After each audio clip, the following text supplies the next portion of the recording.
Well, welcome to 6 sessions of Meant to Live. Today's session is the one that's had the most transformational effect on my life. In fact, I wore combat attire because we're going to go after something that's going to change everything for you.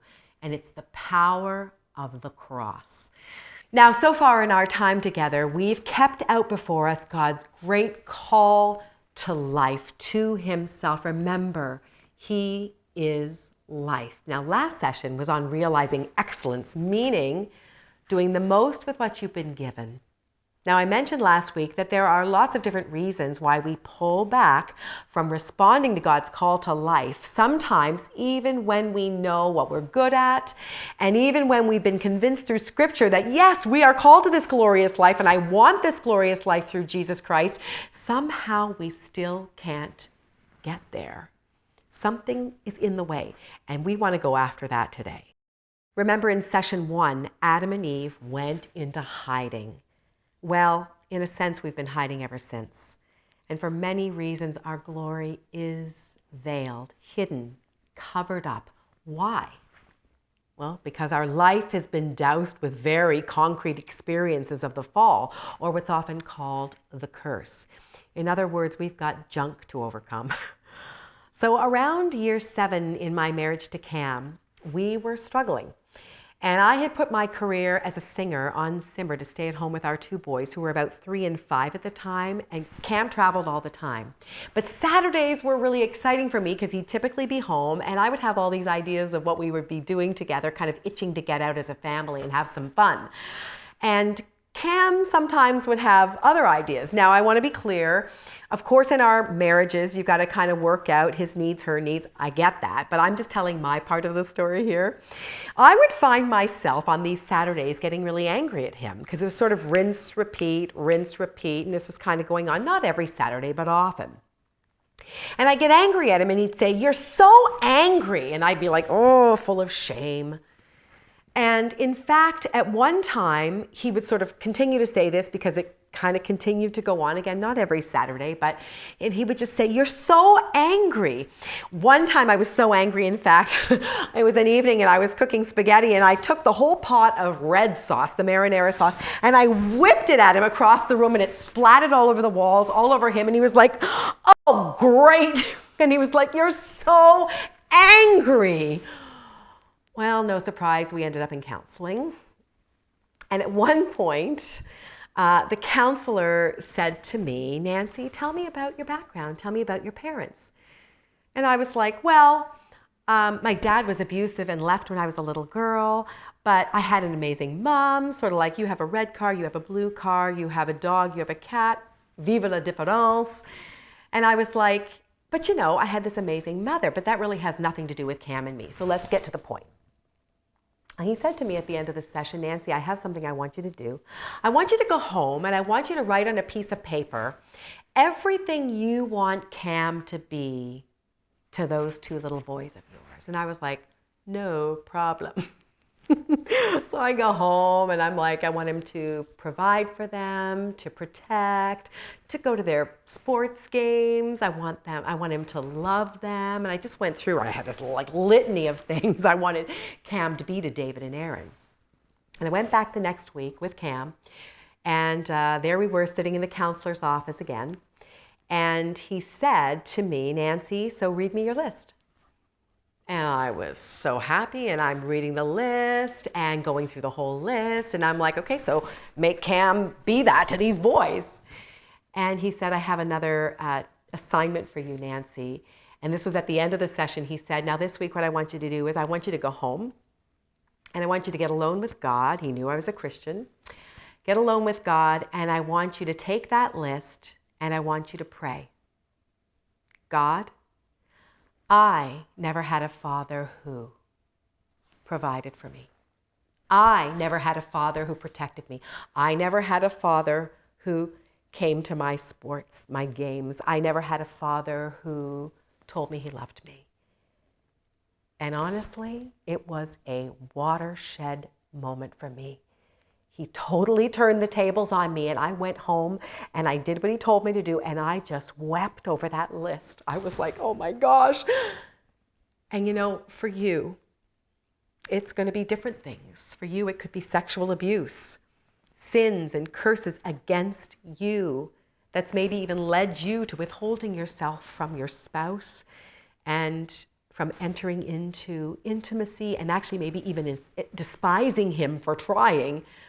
Or it could be verbal destruction, language that was used toward you to hold you down and hold you back that you now find flying out of your mouth at times. Labels, little phrases you've said over and over and even adopted as part of your identity. Loser, idiot, even seemingly innocuous things like my ADD, my chronic back pain, my migraine headaches, and we just kind of own them and fold them into our identities. Now, the question is, what do we do with this? Well, I want to show you something. Yes, I'm pulling out my book, Meant to Live. Remember, this whole 6 series is based on this book. But I want to show you something that's in my book, and it's called the cross chart. And this has been a huge, huge deal to me in my life. Now, you've probably seen this cross chart before, but I want you to see how practically you can actually overcome these curses by looking at this cross chart. Now, in the last few sessions, I've really focused on this upward line. I have focused on glory and life and excellence, and really these are blessings, right? This is this upward line, and everything, all of it, is found in God. It is all from God. It is all God, right? So we want this line. We've been focusing on this upward line right here. But right now, for the rest of our session, I want us to look at the bad news. I want us to go back to that place, remember, with Adam and Eve, where they were hidden and covered and veiled. That's what we're looking at right now. We're going to spend the time on this lower line, this line that deals with the dark things that we have done or left undone, or things that have been done to us or withheld from us. So I want us to kind of focus on this. But I also want you to notice that these two lines continue to move away from each other, because the more that you grow in God, the more aware you become of this ever-increasing gap between God's glory, excellence, life, all these blessings, and our sin sickness. You become more aware to this ever-increasing gap. And so we have to pay attention. How do we get there? Because we have a predicament, right? How do we get to this place? Because that's what we're looking for. Well, enter the cross. Listen to Galatians chapter 3, verses 13 and 14. Christ redeemed us from the curse of the law by becoming a curse for us. For it is written, cursed is everyone who is hung on a tree. He redeemed us in order that the blessings given to Abraham might come to us through Christ Jesus. Now, these two verses describe this cross chart. Christ redeemed us. What does redeemed mean? Saved, rescued us from the curse of the law. And the curse of the law was this perfect standard, the law, which revealed anything imperfect. Kind of like if you're with your perfect sister, you always feel like, never mind, right? How did he do this? He became a curse for us in his sinless, perfect life, fulfilling the law's perfect standards. Christ became the once and for all perfect sacrifice on the cross. Now, why did he do this? Well, he did this in order that the blessings that go all the way back to Abraham, the covenant that God made with Abraham, might now come to us through Christ. Now, how does this work practically?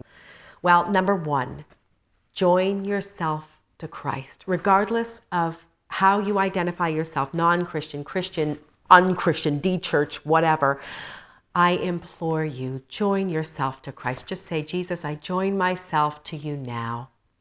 Number two, joined with Christ, we now go to that place, that dark place, right? That hidden place, that covered up place, that veiled place, and we acknowledge our sin sickness. Now, let me say this. We're acknowledging the things done to us, the things withheld from us. That can be hard, like the fatherlessness in my life. Then we acknowledge also the things that we have done, I have done, and left undone. The attitudes I've had, the waywardness, or, I'm going my own way. We acknowledge those things. I have to say this, as we do that, God's going to reveal some things in your group today. Maybe even right now, He's showing you things. You might want to jot them down, frankly. But that is going to continue. God will continue to show you these things, maybe tonight, maybe tomorrow, as the days and weeks unfold.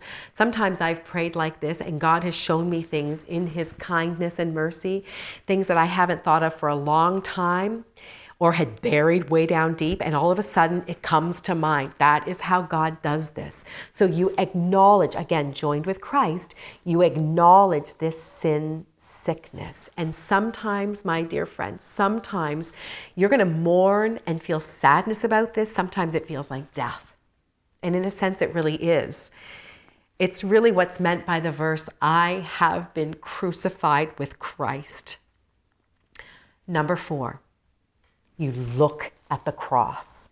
Get your eyes on the cross, because by His death, Christ overcame all sin, sickness, and curses. And in His resurrection, He overcame death. So joined with Christ today, you relive what actually happened 2,000 years ago and realize that same power. And in that place of dying and rising with Christ through the cross, He overcame the curse and exchanged it for blessings. So you can see that the more you grow in this, you can see the size of the cross just increases its power and effectiveness in your life. So, join yourself to Jesus Christ. Ask Him to remove any and every barrier, every curse that still plagues you today. And in exchange, ask Him to give you the blessings of eternal, increasing, and unending life.